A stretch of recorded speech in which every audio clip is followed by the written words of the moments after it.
নমস্কার বন্ধুরা, আজ আমি আপনাদের বিনা তেলে মাছ ভাজা করে দেখাবো।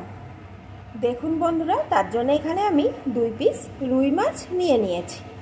আমি রুই মাছ দিয়ে করছি, আপনারা যে কোনো ছোট বড় মাছ দিয়ে এইভাবে ভাজা করে নিতে পারেন।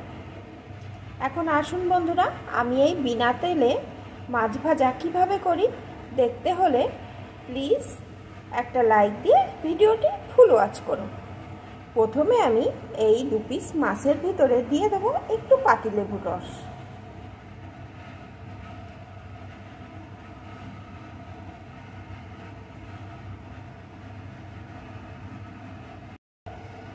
দিয়ে দেবো একটু লবণ। এখন ভালো করে মাছ 2 পিস আমি মাখিয়ে নেব। ভালো করে আমি মাখিয়ে নিয়েছি। এখন এইভাবে 10 মিনিট আমি রেস্টে রেখে দেব। 10 মিনিট পর আমি ফিরে এলাম। এখন দেখুন মাছ দিয়ে কতখানি জল বার হয়েছে। যেহেতু লেবুর রস দেওয়া ছিল, লবণ দেওয়া ছিল, তাই অনেকখানি জল কিন্তু বার হয়ে গেছে। এখন এই জলটাকে সম্পূর্ণ ফেলে মাছটাকে আমি তুলে নেব। জলটা ফেলে দিয়ে মাছটা আমি তুলে নিয়েছি। এখন এর ভিতরে দিয়ে দেবো আমি একটু রসুন বাটা। আমার এখানে 2 পিস মাছের জন্য আমি এখানে 2 কোয়া রসুন থেতো করে দিয়ে দিলাম। দিয়ে দেবো একটু থেতো করা আদা, একটু গোলমরিচ গুঁড়ো,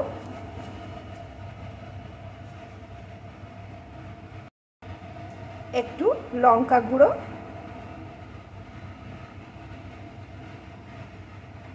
ঝালের পরিমাণটা আপনারা আপনাদের স্বাদ অনুযায়ী দিয়ে নেবেন। একটু গরম মশলার গুঁড়ো,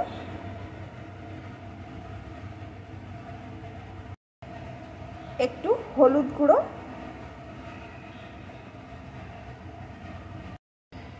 একটু কর্নফ্লাওয়ার।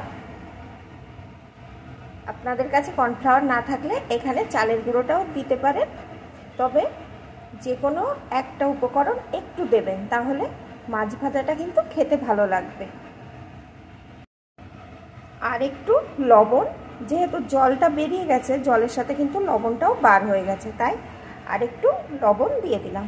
এখন মাছটা আমি সুন্দর করে মাখিয়ে নেব।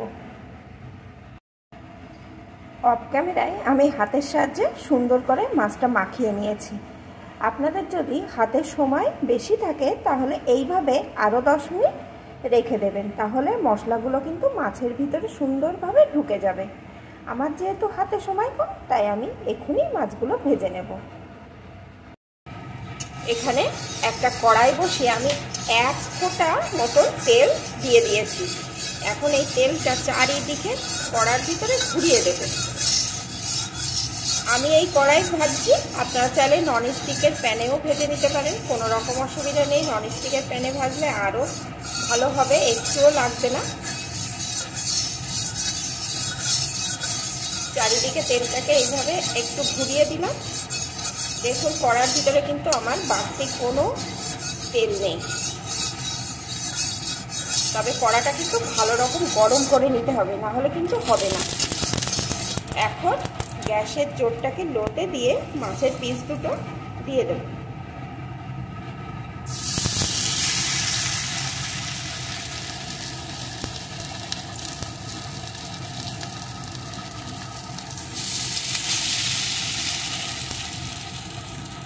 এখন মিডিয়াম টু লো আছে, এইভাবে মাছটাকে কিছুক্ষণ রেখে দেব।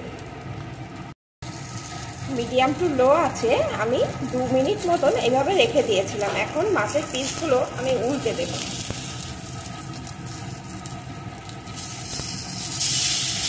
দেখুন কত সহজে কিন্তু পিসগুলো উল্টে যাচ্ছে।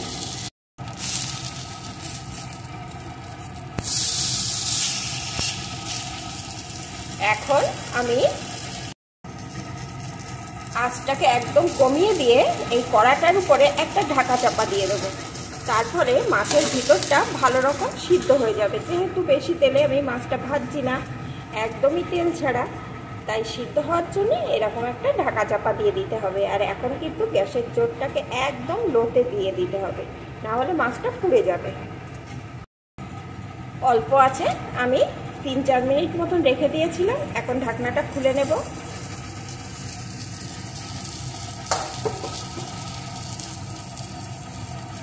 ঢাকনাটা খুলে নিলাম। এখন উল্টে দেখি ওই পিঠটা কেমন হয়েছে। দেখুন বন্ধুরা, এখন মাছটা কিন্তু ভালো রকম আমার সিদ্ধ হয়ে গেছে। দেখুন বন্ধুরা, দেখলেই বুঝতে পারছেন একদম নরম হয়ে গেছে। এখন আমি এইভাবে একটু চেপে চেপে দেব, কারণ যে কোনো মাছের নিজস্ব একটা তেল থাকে, সেই তেলটা বেরিয়ে আসবে আর মাছটা কিন্তু আরও সুন্দরভাবে ভাজা হয়ে যাবে। আগেকার দিনে মা ঠাকুমাদের কিন্তু বাড়িতে অত তেল মশলা থাকতো না, তারা কিন্তু অল্প তেলে এইভাবে চেপে চেপে মাছটা ভেজে নিতেন। খেতেও ভালো লাগতো আর অল্প তেলে মাছটা রান্না হয়ে যেত। এইভাবে একটু চেপে চেপে মাছটা এপিট ওপিট আমি একটু পোড়া পোড়া করে ভেজে নেব। এইভাবে চেপে চেপে মাছটা কিন্তু এপিট ওপিট আমি ভেজে নিলাম। এখন মাছটা দিয়ে কিন্তু সুন্দর একটা গন্ধ উঠে আসছে, যেহেতু মশলা মাখিয়েছি। আর মাছটা ভালো রকম সিদ্ধও হয়ে গেছে আর ভাজাও কিন্তু এখানে আমার হয়ে গেছে। এখন আমি নামিয়ে নেব। বন্ধুরা, এইভাবে আপনারা বিনা তেলে একবার মাছ ভেজে দেখবেন। যে কোনো মাছ এইভাবে ভেজে দেখবেন, আপনি যে তেল ছাড়া মাছটা ভেজেছেন কেউ কিন্তু বুঝতে পারবে না। আর খেতেও কিন্তু খুবই সুস্বাদু হবে। আর যেহেতু বিনা তেলের মাছ ভাজা, তাই এটা কিন্তু স্বাস্থ্যের পক্ষেও খুবই উপকারী। আমরা এখন সকলেই স্বাস্থ্য সচেতন। আমরা চাই একটু তেল মশলা কমে রান্না করে খেতে, অবশ্য খাবারটাও যেন টেস্টি হয়। তাই এইভাবে করে আপনারা অবশ্যই খাবেন আর আমাকে কমেন্ট করে জানাবেন। তাহলে বন্ধুরা, আমি এই মাছের পিস দুটো নামিয়ে নেব। আমার এই মাছ ভাজা আপনাদের কেমন লাগলো প্লিজ কমেন্ট করে জানাবেন। ভালো লাগলে কিন্তু অবশ্যই একটা লাইক দিয়ে দেবেন।